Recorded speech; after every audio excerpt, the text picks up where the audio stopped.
আসসালামু আলাইকুম ভিউয়ার্স, স্বাগত এনবি কিচেনে। কেমন আছেন সকলে? আশা করি ভালোই আছেন, আর সেই সাথে আমিও ভালো আছি। আজ আমি নিয়ে এসেছি একদম নতুন রেসিপি। আশা করি এর আগে কোনো দিন এই রেসিপি না দেখেছেন না খেয়েছেন। আমার রেসিপির নাম পাকা আমের নকশি পিঠা, একদম সহজভাবে। এই নকশি পিঠা বানাতে দুটি পাকা আম নিয়েছি। আম দুটো খোসা ছাড়িয়ে টুকরো করে নিয়েছি। একটা মিক্সি জারে ঢেলে ব্লেন্ড করে নেব। আর একটা কড়াই নিয়েছি। একটা ছাঁকনার সাহায্যে আমের পাল্পটা ছেঁকে নেব, যাতে কোনো ছোবড়া না থেকে যায়। ছাঁকা হয়ে গেছে, এই অংশটা ফেলে দেব। সামান্য লবণ দেব। গ্যাসটা অন করে পাল্পটা ভালো করে ফুটিয়ে নেব বা জাল করে নেব। ভালোভাবে ফুটে উঠেছে। এখন দিয়ে দেব অল্প চালের আটা। ভালো করে নাড়তে থাকবো। ভালো করে নেড়ে চেড়ে খামিটা তৈরি করে নিতে হবে। দেখুন, খামিটা তৈরি হয়ে গেছে।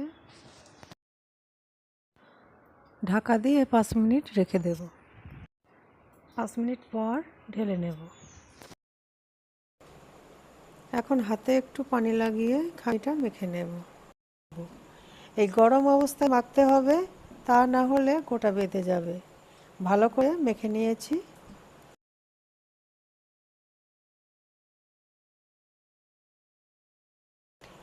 এখান থেকে অল্প করে খামি নিয়ে হাতে করে গোল করে নেব।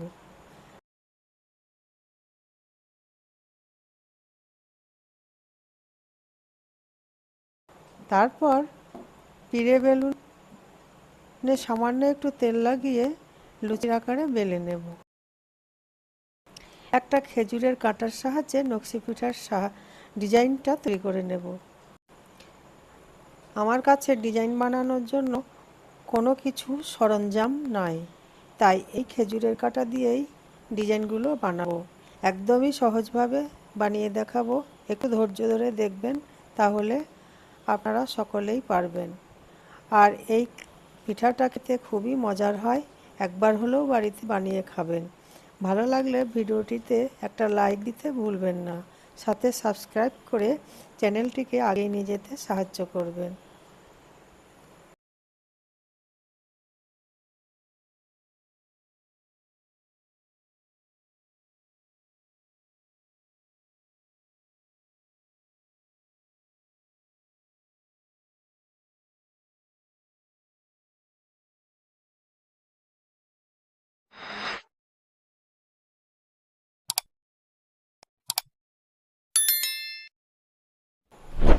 দেখুন, কথা বলতে বলতে একটা পিঠে তৈরি হয়ে গেল।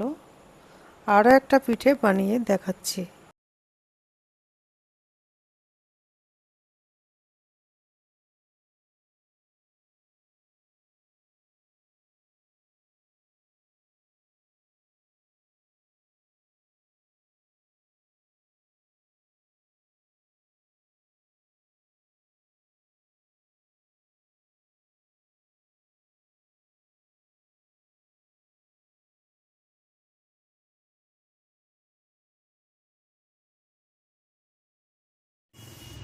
পিঠেগুলো ঠিক এইভাবে মোটা করে বানিয়ে নিতে হবে।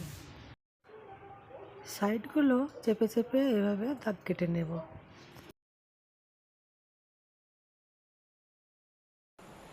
দেখুন, এটাও বানিয়ে নিয়েছি। সবগুলো পিঠা বানিয়ে নিয়েছি। কড়াইতে তেল দিয়ে গরম করে নিয়েছি। একে একে পিঠেগুলো ভেজে নেব।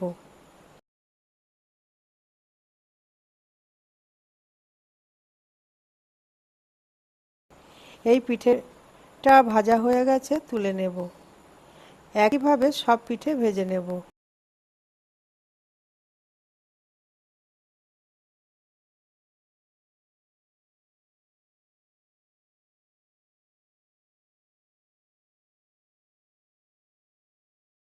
সমস্ত পিঠে ভেজে নিয়েছি।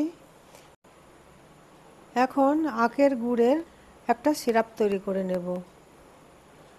আর এখানে আখের গুড় নিয়েছি, যতটা গুড় নিয়েছি তার থেকে একটু কম পরিমাণে পানি নিয়েছি। গ্যাসটা অন করে ফুটিয়ে নেব। এখানে সিরাপটা কিন্তু একতার বা দুতার হবে না, হাতে করে একটু চেক করে নেব চ্যাট করছে কিনা। চ্যাট করলেই নামিয়ে নেব। ভাজা পিঠেগুলো এই সিরাপের মধ্যে দিয়ে একটু নাড়াচাড়া করে তুলে নেব। দেখুন, সিরাপ থেকে পিঠেগুলো তুলে নিয়েছি।